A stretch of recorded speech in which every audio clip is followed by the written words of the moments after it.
예수께서 성령에 이끌려 마귀에게 시험을 받으러 광야로 가사 하나님은 영이시니 예배하는 자가 영과 진리로 예배할지니라.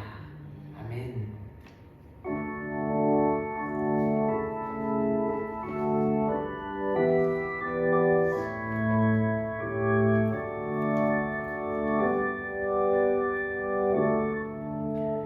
성령님은 예수님을 이끌고 광야로 시험을 받기 위해서 가셨습니다. 오늘도 인생살이 광야와 같고 또 시험의 길과 같지만 그런 가운데 성령님이 함께 해주시는 귀한 시간이 될 수 있도록 인도하여 주시옵소서. 예수 그리스도의 이름으로 기원드립니다. 아멘.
지금은 나와 주님만이 아는 죄를 침묵으로 고백드리겠습니다.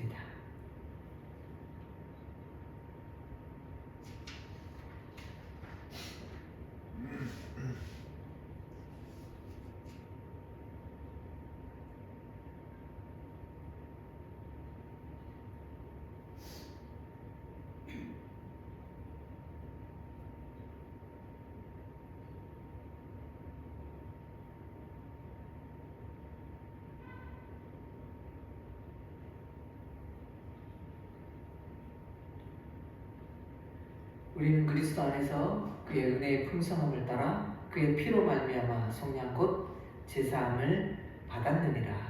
아멘.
주님 기도를 주지 않겠습니다.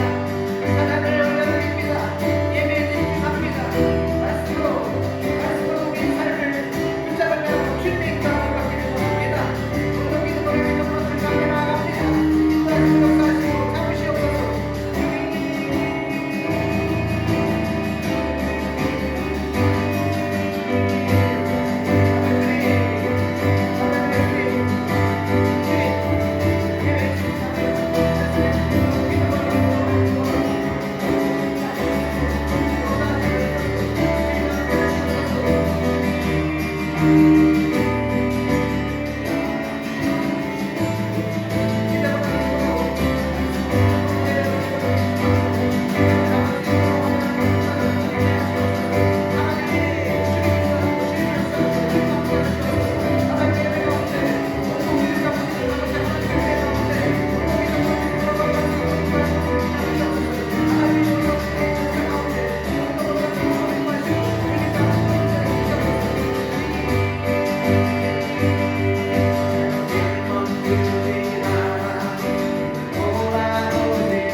예수 그리스도의 이름이 세상의 소망입니다.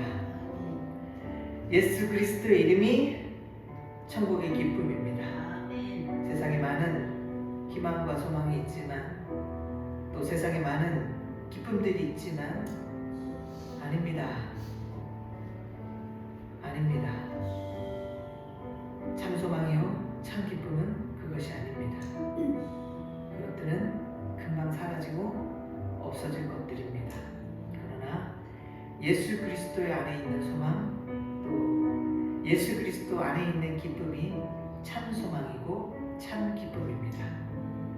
그 소망은 꺼지지 않습니다. 내 삶이 아무리 힘들고 또 내 삶이 아무리 소망이 사라진 것 같고 또 내 소망이 자꾸 넘어진다 할지라도 예수 그리스도 안에 있는 그 소망은, 나를 향한 그 소망은 결코 꺼지지 않습니다. 아무리 우리 인생에 슬픔이 찾아오고 또 아픔이 찾아온다 할지라도 예수 그리스도 안에 있는 그 기쁨이 있기에 결코 슬프지 않습니다. 우리 인생은 항상 기쁨으로 넘칠 것입니다. 오늘도 주님 안에 있는 소망을 쫓아서 예배 앞에 나왔습니다. 그분 안에 있는 기쁨을 쫓아서 주님 앞에 예배하기 위해서 모였습니다. 예배하는 가운데 주님의 소망이, 또 주님이 우리에게 주시고자 하는 그 기쁨이 우리 인생 가운데 넘쳐나는 귀한 시간 될 수 있도록 함께하여 주시옵소서. 주님 앞에 우리 모든 것을 내어드리고 그 소망을 받고 그 기쁨을 받고 주님과 함께 소망 가운데 기쁨 가운데 걸어갈 수 있는 우리의 일상이 될 수 있도록 인도하여 주시옵소서. 오늘 예배의 깊은 곳으로 나아갑니다. 소망 되신 예수 그리스도, 기쁨 되신 예수 그리스도를 만나는 귀한 시간이 될 수 있도록 인도하여 주시옵소서. 예수 그리스도의 이름으로 기도드립니다. 아멘.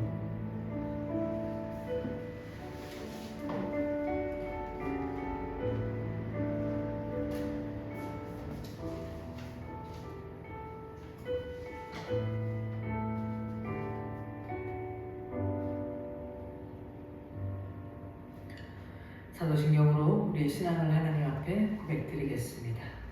나는 전능하신 아버지 하나님, 천지의 창조주를 믿습니다. 나는 그의 유일하신 아들 우리 주 예수 그리스도를 믿습니다. 그는 성령으로 인도되어 동정녀 마리아에게서 나시고 본디오 빌라도에게 고난을 받아 십자가에 못 박혀 죽으시고 장사된 지 사흘 만에 죽은 자 가운데서 다시 살아나셨으며 하늘에 오르시어 전능하신 아버지 하나님 우편에 앉아 계시다가 거기로부터 살아있는 자와 죽은 자를 심판하러 오십니다. 나는 성령을 믿으며 거룩한 공교회와 성도의 교제와 죄를 용서받는 것과 몸의 부활과 영생을 믿습니다. 아멘. 오늘 우리에게 주시는 하나님의 말씀은 마태복음 1장이 아니고 4장입니다. 4장 1절에서부터 11절까지 있는 말씀. 마태복음 4장 1절에서부터 11절까지 있는 말씀.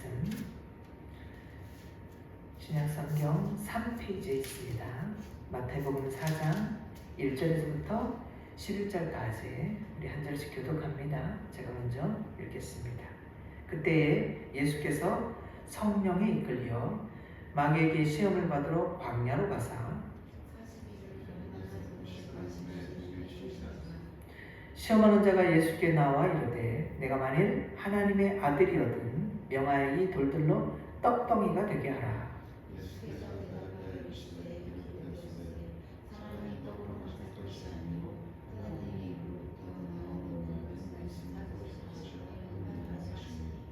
이에 마귀가 예수를 거룩한 성으로 데려다가 성전 꼭대기에 세우고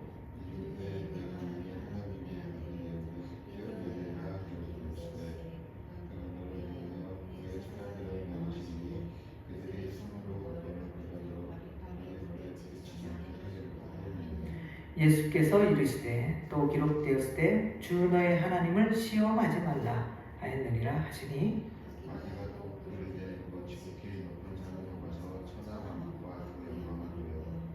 이르되 만일 내게 엎드려 경배하면 이 모든 것을 내게 주리라.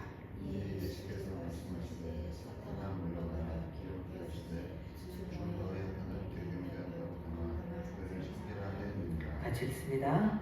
이에 마귀는 예수를 떠나고 천사들이 나와 수종되니라. 아멘.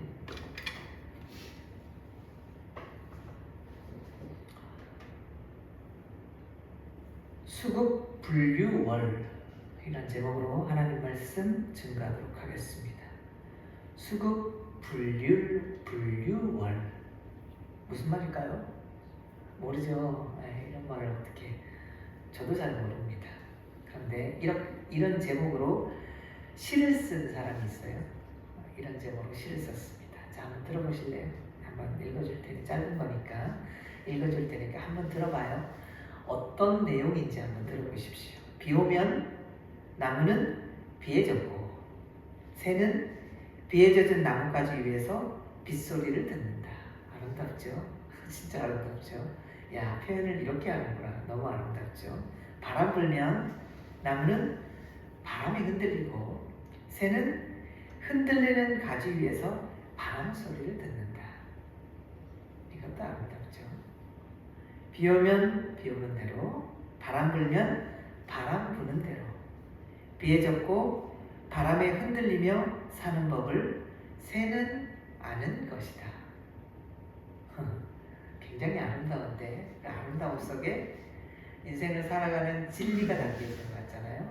이런 글을 썼습니다. 수급분류월이란 말은요, 어떤 뜻이냐면 물은 급하게 흘려가도 달은 떠내려가지 않는다, 이런 뜻이에요. 이게 수급분류월이라는 뜻입니다. 세상이 아무리 급하게 흘러가도 세상을 따라서 흘러갈 게 있고요. 또 세상을 따라서 절대로 흘러가면 안 되는 게 있어요.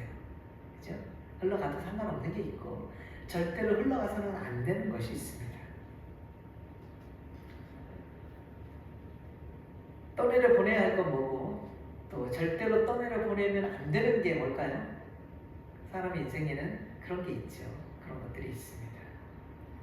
떠내려 보지 않고 보내지 않고 꼭 붙들어야 할 가치 있는 것, 내 인생에서 가장 중요한 것, 그게 사람에게는 다 있습니다. 자, 그 가치 있는 게 뭘까요? 우리 인생에 그런 가치는 뭐예요? 있겠죠. 오늘 1절 말씀에 보면 이렇게 말합니다. 그때에 예수께서 성령에 이끌려 마귀에게 시험을 받으러 광야로 가사 이렇게 말합니다. 예수님은요 세례를 받으시고 나서 그죠? 세례를 받자 어떤 일이 벌어졌을까요? 하늘이 열리잖아요. 그죠? 하늘에서 성령이 비둘기같이 내려오고 또 하나님의 음성이 들렸잖아요. 그죠? 그런 사건이 있고 나서 가장 먼저 예수님이 한 게 뭘까요? 광야로 가셨어요. 광야로 가셨습니다. 아무도 없는 곳, 척박한 곳, 메마른 곳, 사람도 또 먹을 것도 양식도 없는 곳, 그런 곳으로 가셨습니다. 왜 가셨을까요? 마귀에게 시험을 받기 위해서 가셨어요. 혼자 가셨을까요? 아니요. 전번의 말씀. 성령에 이끌려 성령님과 함께 마귀에게 시험 받기 위해서 광야로 들어가셨습니다.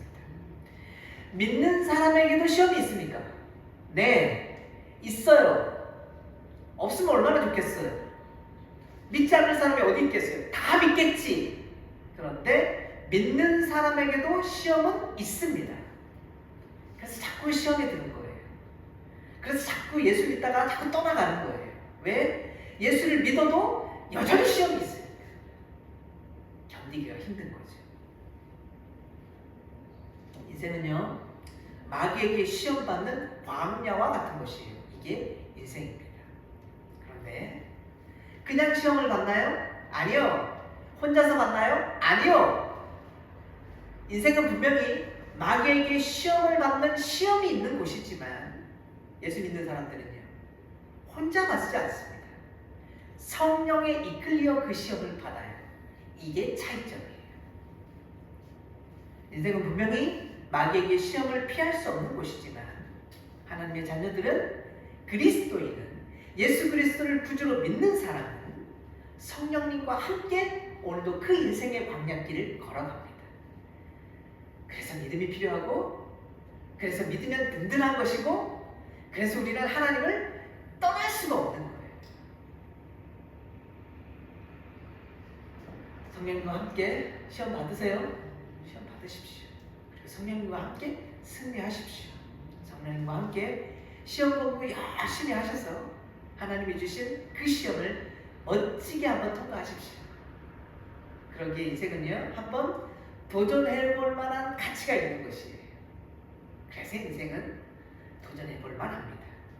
시험 준비 잘하세요? 열심히 하십시오. 최선을 다해서 하십시오. 그리고 멋지게 그 준비한 것 가지고 성령님과 함께 시험을 통과하십시오. 그 위에 하나님으로부터 오는 놀라운 은혜가 있을 거예요. 아멘 아멘. 자 그러면 성령이 이끄시는 하나님이 성령님께서 예수님을 이끌고 광야로 가서 시험을 받으셨는데 자 그렇다면 하나님이 이끄시는 성령님이 이끄시는 그 시험은 어떤 시험일까? 도대체 어떤 시험일까? 하나님은 우리에게 뭘 시험하는 걸까요? 뭘 시험하는 걸까요? 가치를 시험합니다. 가치. 무엇을 위해서 살 것인가? 당신의 인생에서 정말 중요한 것이 있다면 자 그것이 무엇인가? 하나님은 이걸 오늘도 우리에게 시험하고 계세요. 당신은 지금 무엇을 위해 살아가고 있나요? 이걸 시험하고 있습니다. 구원받은 하나님의 자녀들은 무엇을 위해서 살아가야 할까요? 우리는 어떤 가치를 붙들고 오늘도 최선을 다해서 살아가야 하죠? 자, 뭘 붙들고 살아가는 걸까요? 그게 오늘 본문에 있는 하나님의 세 가지 시험입니다. 자, 어떤 것을 우리는 붙들고 살아가야 할까? 우리 인생을 살아갈 때 어떤 것을 붙들고 우리가 인생을 살아가야 하나님의 보시기에 정말 기쁘고 영광스러운 그런 삶이 될 수 있을까? 그걸 한번 봅시다. 첫 번째는 3절에 보면 이렇게 말합니다. 마귀가 예수님께 와서 이렇게 시험을 하죠. 내가 만일 하나님의 아들이거든 명하여 이 돌들로 떡덩이가 되게 하라. 여기 보면 내가 만일 이렇게 말하죠. 만일 하나님의 아들이었든 만일 이렇게 말하죠. 만일이란 말은요 영어로 if 이렇게 말해요. if 만약 뭐뭐라면 가정법입니다. 만약 뭐뭐라면 마귀는 사람을 유혹할 때 항상 이런 식으로 유혹을 해요. 만일 네가 만약 이렇다면 사실이 아닌 걸로 마치 사실인 것처럼 만일 이렇게 유혹합니다. 만일 당신이 하나님의 자녀라면 만일 당신이 구원받은 하나님의 자녀라면 만일 마귀는 계속해서 만일 이렇게 우리를 시험합니다. 사실이 아니에요. 그냥 만약이라고요. 그런데 그 만일을 마치 사실인 것처럼 우리를 유혹하죠. 이 만일이란 말은 뭘까요? 이 만일이란 말은요 이 말하고 똑같아요. 너를 한번 증명해봐. 이 말하고 똑같아요.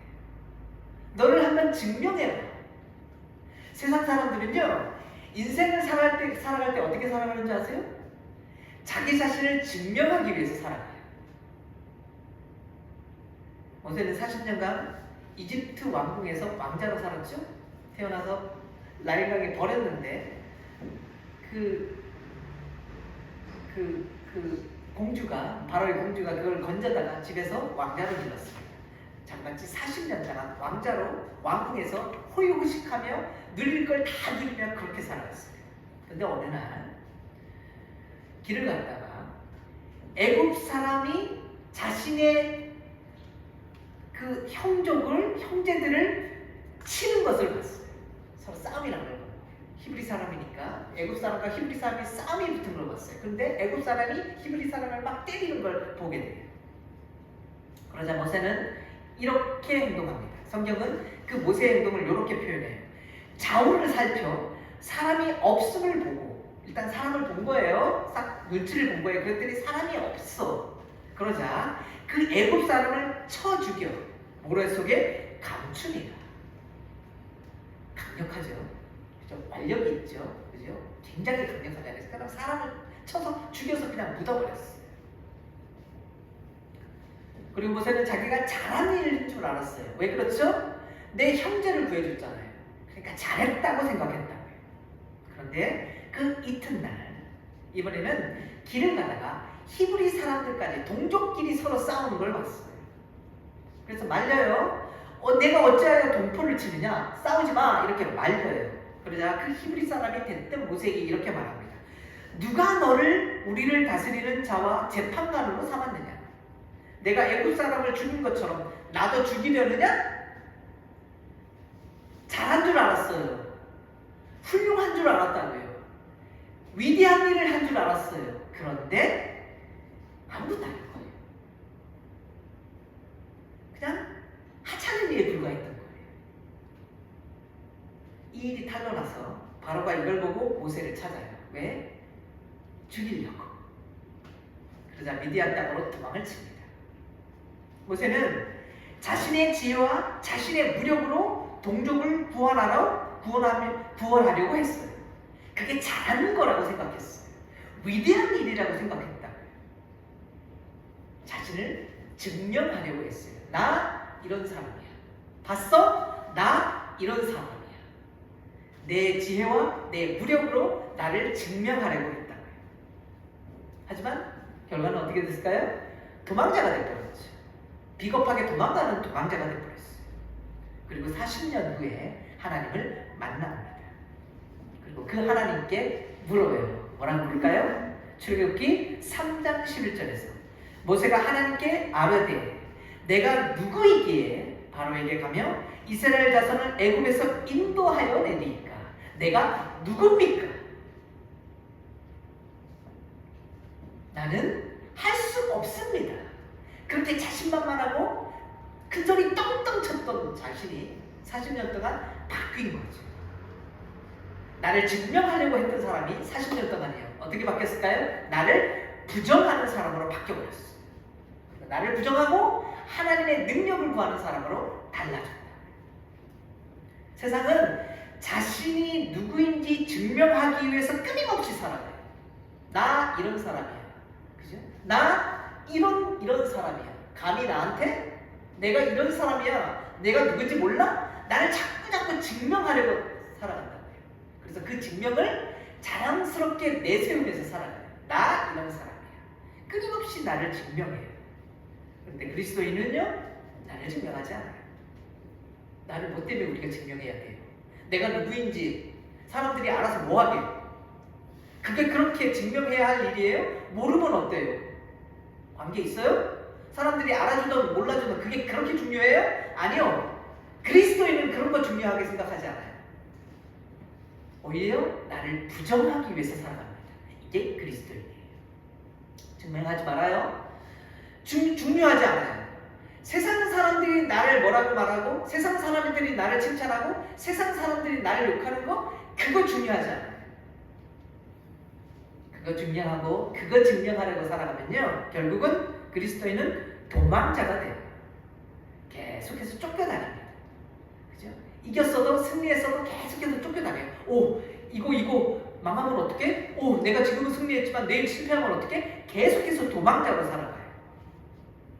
오히려 부정해보세요. 그럴 때 하나님의 도구가 됩니다. 하나님의 영광이 돼요. 세상 사람들 신경 쓰지 말아요. 세상 사람들의 시선 그거 중요하지 않아요. 뭐 욕하면 뭐 어쩌라고, 뭐 어쩌라고, 그래 해봐, 뭐 어쩌라고, 그런 거 중요하지 않습니다. 오히려 나를 부정하며 살아가세요. 그럴 때 하나님의 영광이 높아지고 내가 오히려 높아지는 삶을 살아갈 수 있어요. 자, 그렇다면 나를 부정하는 삶은 뭐죠? 맞아요. 우리는 우리 자신을 부정하며 살아갈 거예요. 자, 그렇다면 나를 부정하는 게 뭐예요? 어떻게 하는 게 나를 부정하는 걸까요? 4절에 보면 이렇게 말합니다.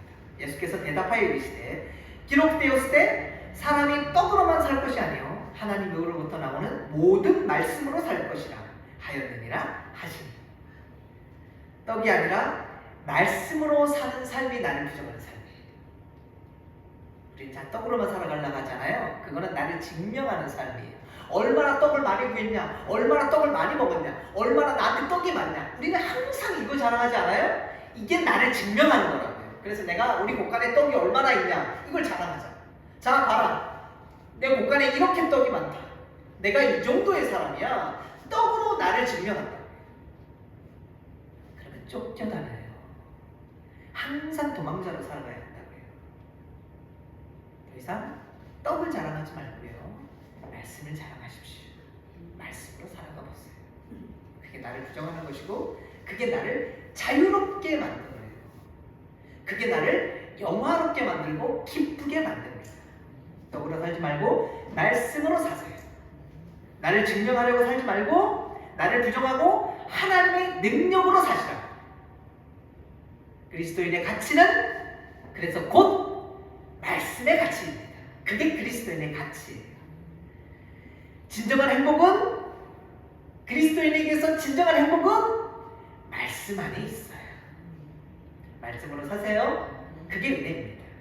신도원에 갔는데 첫 입학했잖아요. 너무 감개무량한 거지. 어렵게 들어갔는데 너무 감개무량했지. 근데 개강기글을 드리는 거예요. 총장님이 나와서 처음 말씀을 전하시더라고요. 지금 바뀌셨는데 그때 그 총장님 계셨는데 너무 존경하는 그 총장님이 딱 나오셔서 말씀을 전하시는 거예요. 근데 아직도 잊혀지지 않아요? 그 말씀이. 왜냐하면 너무 간단했어. 복잡한 말씀이 아니라 너무 간단한 말씀. 이 본문을 가지고, 한 절을 가지고 사람이 떡으로만 살 것이 아니요 하나님의 입으로 나오는 모든 말씀으로 살 것이니라. 딱 이 한 절 갖고 말씀을 하셨어요. 그러면서 이렇게 말하는 거예요. 떡을 구하러 여기에 왔다면 잘못 오셨습니다. 지금 바로 나가시는 게 좋아요. 여기는 떡을 줄 수 있는 곳이 아니에요. 그러면서 말합니다. 여기는 떡이 아니라 말씀을 구하는 곳입니다. 이렇게 말하고 끝냈잖아요. 근데 이걸 계속 반복하는 거예요. 예배 시간 내내, 말씀 시간 내내 계속. 여기는 떡이 아니라 말씀을 구하는 곳입니다. 계속 반복하는 거예요. 그래서 제가 기억하는 거예요. 한 번 듣는 게 아니라 계속 반복하는 거예요. 했던 말 또 하고 또 하고 또 하고 했던 말 또 하고 또 하고. 설교 준비를 안 하신 건가? 이렇게 생각했어요. 근데 마지막에 이렇게 얘기를 했습니다. 이거 하나면 충분합니다. 다른 거 필요 없어요. 이거 하나면 충분합니다. 그래서 설교를 마쳤어요. 사역을 하고 또 인생의 나이를 먹어가면서 제가 느끼는 것은 맞다는 생각이에요. 아멘. 맞습니다. 그리스도인은요 복잡할 거 없어요. 이거 하나면 충분해요. 충분합니다. 떡이 아니라 말씀으로 살아가는 삶. 이게 그리스도인의 삶이에요. 말씀으로 사세요. 물론 떡을 안 먹고는 살 수 없죠. 그래서 오늘도 떡을 먹지. 그러나 떡에 집중하지 말아요. 오히려 말씀에 집중하십시오. 그게 그리스도인의 최고의 가치. 두 번째는 5절과 6절에 보면 이렇게 말이가 유혹하죠. 성령 꼭대기에 세우고 내가 만일 하나님의 아들이어든 뛰어내리라. 기록되었을 때 그가 너를 위하여 그의 사자들을 명하시리니 그들이 손으로 너를 받들어 발이 돌에 부딪히지 않게 하리로다. 세상의 가치는 세상 사람들은 무엇을 가장 중요하게 생각하며 살아가는가 하면 자 뛰어내려봐. 밑에서 다 받아줄 거 아니야? 자 한번 뛰어내려봐. 세상 사람들은 어떤 가치를 가장 중요하게 생각하며 살아갈까요? 과시욕이에요. 과시하기 위해서 인생을 살아갑니다. 자랑하려고요. 폼 잡으려고요. 왜 이렇게 비싼 차를 탈까요? 물론 안전하다고 말하는 것도 있어요. 맞아요. 그런 것도 있어요. 그러나 그보다 훨씬 더 큰 이유는요. 과시하려고. 폼나지 않아요?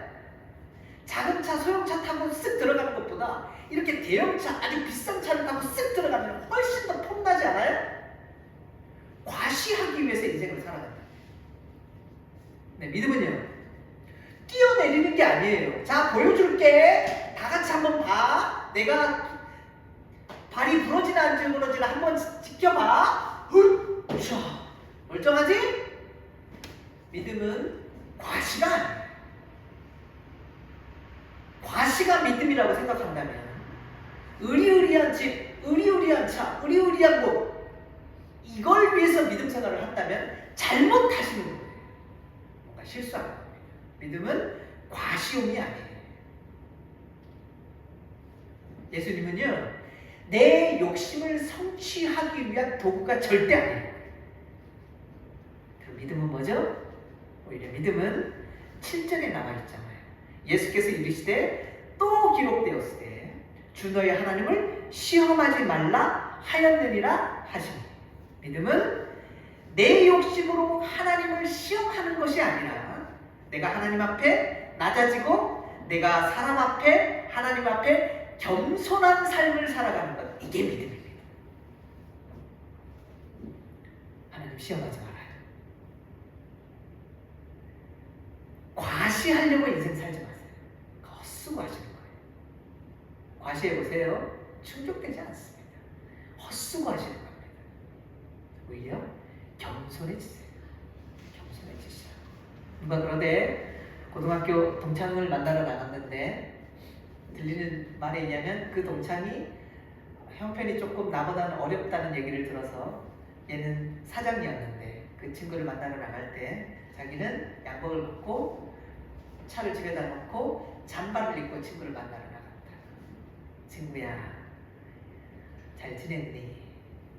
너 많이 힘들구나. 그렇게 나갔다. 그게 그리스도의 삶 아니에요? 그게 겸손한 삶입니다. 그러면 봐요. 내가 겸손한지, 내가 과시하는 인생을 살아가는지 아닌지 확인하는 방법이 있어요. 어떻게 하면 내가 겸손한지 아니면 과시하는 삶을 사는지 확인할 수 있을까요? 뭘 보면 알 수 있죠? 이거 보면 금방 알 수 있어요. 어떻게 알 수 있을까? 신경질을 보면 금방 알 수 있어요. 신경질. 근데 특별한 이유가 없어요. 화를 내고 신경질을 내는 만한 특별한 이유가 없다. 그런데 자꾸 신경질을 내. 자꾸 화를 내.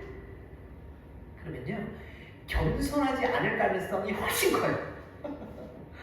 저보고도 어제 오늘 아침에도 올 때 아내가 그런 말을 하던데 왜 이렇게 신경질을 내? 어제도 와갖고 왜 이렇게 신경질 내? 왜 이렇게 신경질적이야? 자꾸 신경질 내는데 제가 겸손해지지 않아서 그래요. 순간적으로 별다른 이유 없이 자꾸 신경질 내고 별다른 이유 없이 자꾸 하려면요 그 사람의 인생이 겸손하지 않을 가능성이 훨씬 큽니다.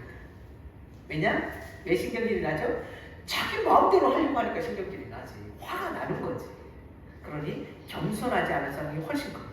열왕기하 5장에 보면 아람의 군대 장관 나아만이요 몹쓸 병에 걸려요. 나병에 걸립니다. 그래서 알아 누워요. 이제 나병에 걸리고 그때는 온갖 약을 다 썼지만 백약이 무효야. 아무것도 쓸모가 없는 거예요. 그런데 마지막으로 잡은 줄이 뭐냐면 이스라엘인은 엘리사에게 찾아가봐라 이런 말을 듣습니다. 그리고 찾아가요. 그런데 엘리사가 그때 아람이 어떤 나라냐면요 지금 미국 같은 나라예요. 세계 최강국이었어요. 뭐 잘 사는 것도 있고 국력도 있고요 군사력도 최고였어요. 근데 그 나라의 장군인 거예요. 이거는 뭐 세계를 호령하는 미국의 국방부 장관 정도 되는 세계를 호령하는 그런 어마어마한 힘을 가지고 있었던 사람이라고 해요. 근데 그 사람이 저기 시골 변두리 이스라엘에 보이지도 않는 그 나라의 작은 선지자 엘리사를 찾아간 거예요. 거기 찾아가면 나을 수 있어 이 얘기를 듣고 종이 이 얘기를 듣고 거기를 찾아간 거예요. 자기는 뭔가 기대하며 찾아갔겠죠. 내가 이렇게 대단한 사람인데 찾아가면 엘리사가 어떻게 나올지 뭔가 기대하는 바가 있었겠지. 그래서 찾아가요. 근데 엘리사가 나아만을 보더니 시크한 거예요. 아주 시크하게 굴어요. 직접 마중 나오지도 않아요. 집에서 나오지도 않아. 그리고 직접 말도 안 해요. 그냥 하인을 시켜서요. 그냥 말을 전합니다. 여러 말도 아니에요. 뭐 힘든 것도 아니고 쉽게 이렇게 말합니다. 요단강에 가서 7번 씻으세요. 이게 전부예요. 아무 말도 안 하죠. 근데 이게 전부인 거예요. 요단강에 가서 7번 씻으세요. 이것도 직접 말한 것도 아니고 엘리사가 나와서 본 것도 아니고 그냥 하인을 통해서 이 말을 그냥 전합니다. 아주 시크해 보여요. 나만이 어땠을까요? 분노가 폭발하죠. 뭐? 나한테? 내가 누군지 몰라? 나한테 감히? 나만이 이렇게 생각을 합니다. 내 생각에는 그가 내게로 나와서 서서 그냥 나와서 말하는 것도 아니고 나와서 서서 그의 하나님 여호와 이름을 부르고 그의 손을 내 부위 위에 얹고 나병을 고칠까 하였도다. 달려 나와서 그죠? 서서 자기는 앉아있으니까 딱 서서 앉는 것도 아니고 딱 서서 그리고 내 나병에 손을 놓고 기도를 해서 병을 나아줄까? 라고 생각을 했다는 거예요. 근데 이런 마음으로는 치유를 받을 수 없어요. 겸손하지 않잖아. 이런 마음은 치유가 안 된다. 이런 과시하는 마음으로는요 치유 천만의 말씀 어린 반프로치도 생각해요. 절대로 안 됩니다. 부러움을 사고 존경을 받고 인정을 사람들에게 받을 수 있을지 모르지만 하나님 앞에서는요 이런 과시하는 것은 어림도 없어요. 천만의 말씀입니다. 화를 가라앉히고 요단강에 몸을 담그고 겸손하게 그 말씀에 순종해야 치유받을 수 있어요. 그래야 살아갈 수 있습니다. 과시를 살지 말아요. 하나님 앞에서 어림도 없어. 겸손으로 사십시오. 내가 원한다고 다른 사람도 나와 똑같이 원해야 된다는 생각을 접으세요. 내가 원하지만 다른 사람은 나처럼 원하지 않을 수도 있다는 생각을 하시라고요. 이게 겸손이에요. 내가 이러니까 너도 이뤄야 돼. 이거 교만입니다. 과시하는 거예요. 나는 이랬지만 너는 저럴 수 있어. 이게 겸손이에요. 겸손을 사세요. 크게 됩니다. 자, 마지막 8절과 9절에 보면 마귀가 이렇게 예수님을 유혹해요. 지극히 높은 산으로 가서 천하만국과 그 영광을 보여 이르되 만일 내게 엎드려 경배하면 이 모든 것을 내게 주리라. 세상은 인생을 어떻게 살아가는지 알아요? 내게 주리라. 나한테 경배하면 이 모든 것을 내게 주리라. 우상으로 살아가요. 이게 세상 사람들이 살아가는 방법이에요. 그러면 이 우상이 뭘까요? 네, 맞아요. 하나님보다 더 절박하고 하나님보다 더 급한 것이 있으면 그것이 우상이에요. 그런 의미에서 사람들에게 있어서 가장 큰 우상은 뭐냐 하면 욕심이라고 하는 거예요. 욕심으로 살아갑니다. 욕심에서 자유로워질 사람이 있나요? 없어요. 아무리 믿음 좋은 사람도요, 그 마음속에 차고차고 들어가 보면 욕심이 없는 사람이 없어. 다 있어요. 세상은 욕심으로 살아가요. 이 욕심이라는 것이 세상 사람들에게 얼마나 많은지 아주 징글징글해요. 징글징글하다. 가져도 끝이 없어. 아무리 줘도 끝이 없어. 먹어도 끝이 없고요. 해도 끝이 없어요. 줘도 끝이 없어. 만족이 없어요. 이게 욕심이 아주 징글징글한 거예요. 거기가 매일 한꺼번을 하나씩 이렇게 낳아줬다고 하잖아요. 그죠? 그래서 그 한꺼번을 팔아서 하루하루 너무 행복하고 풍요롭게 살아가지 않았어요? 우리로 치면 연금 로또가 된 거 아니에요? 그죠? 연금 로또라 하나? 연금 로또에 당첨된 거 아니에요? 매달 500만 원씩, 매달 500만 원씩. 근데 이거는 매일 500만 원씩 나와요. 그 500만 원 갖고 살아가고요. 매일매일 500만 원씩 드릴게요. 그러면 우리가 뭘 하겠냐고요? 왜? 그죠? 얼마나 행복하고 유복하고, 그죠? 얼마나 그 편안하게 살아가겠어요. 맨날 비벼서 기도하고, 그죠? 그사님 맨날 그런 거잖아. 그죠? 얼마나 유복하게 살아가겠냐. 그런데 그게 만족이 안 돼. 그걸 만족할 수 없다고요. 이게 사람의 욕심이에요. 그래서 결국은 거위의 배를 가르잖아요. 이게 욕심이에요. 이게 사람의 욕심이에요. 세상은요, 욕심에서 자유로울 수 없어요. 세상은 욕심으로 살아갑니다. 그런데 그리스도인은요, 물론 마음속에 욕심이 있죠. 욕심에서 자유로워질 사람은 단 한 사람도 없죠. 그러나 그리스도인은요, 욕심이 있는 건 알지만 욕심으로 세상을 살아가지는 않아요. 그럼 뭐로 살아갈까요? 예배로 살아가죠. 다만 그를 경배하고 섬기라. 그죠? 그래서 10절에 보면 이렇게 말해요. 이에 예수께서 말씀하실 사탄아 물러가라. 기록되었을 때 주 너의 하나님께 경배하고 다만 그를 섬기라 하였느니라. 이게 뭐죠? 예배잖아요. 세상은 욕심으로 살아가지만, 욕심이 가장 최고의 가치이지만, 그리스도인은요, 예배가 최고의 가치입니다.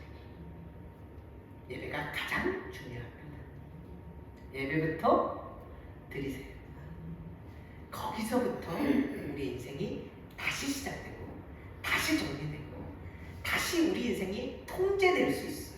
왜 자꾸 매일매일 알지? 왜 자꾸 예배에 이렇게 집중하고 예배 드리라고 그러고 예배부터 하세요 이렇게 말을 할까요? 그래야 우리 인생이 거기서부터 통제될 수 있어요. 이게 사라지잖아요? 통제가 안 돼. 이 욕심을 통제할 게 없어요. 통제가 안 된다. 그러니까 욕심에 막 커지는 거지. 막 욕심 갖고 살아가는 거지. 통제할 수 있는 방법이 아무것도 없다. 그래서 내 인생을 좀 통제하고 내 인생을 좀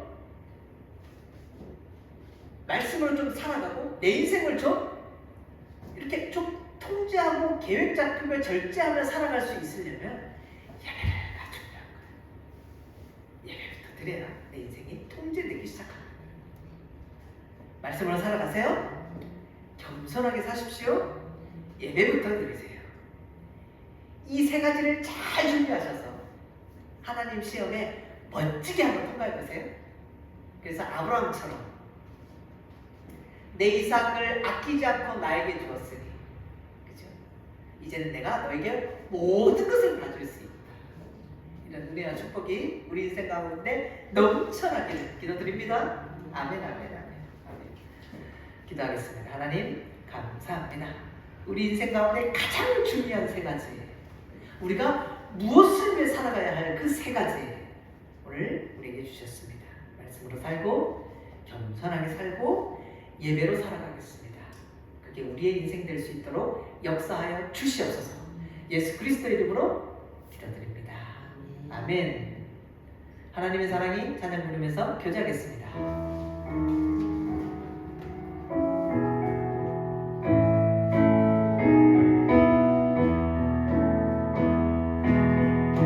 하나님의 사랑이 당신의 삶 가운데 가득하기를 축복합니다. 하나님의 은혜가 우리 가운데 가득하길 기도합니다.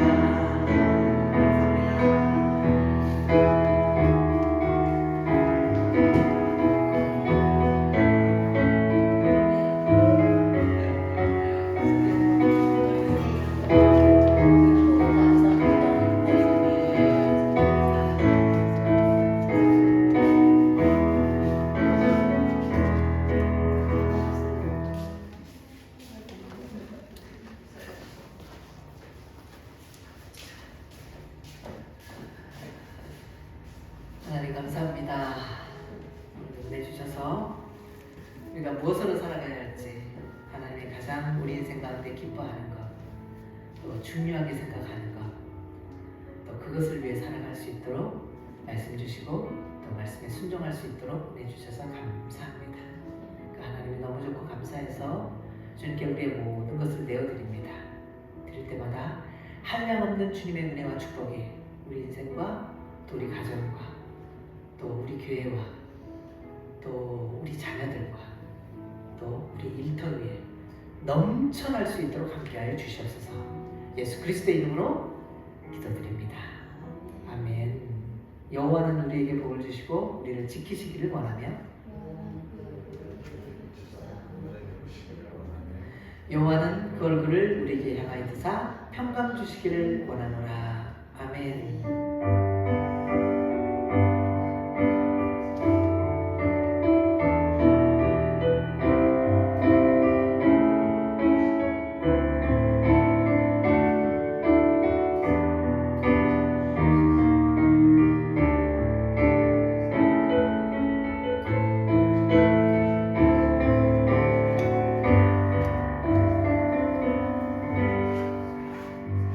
감사합니다.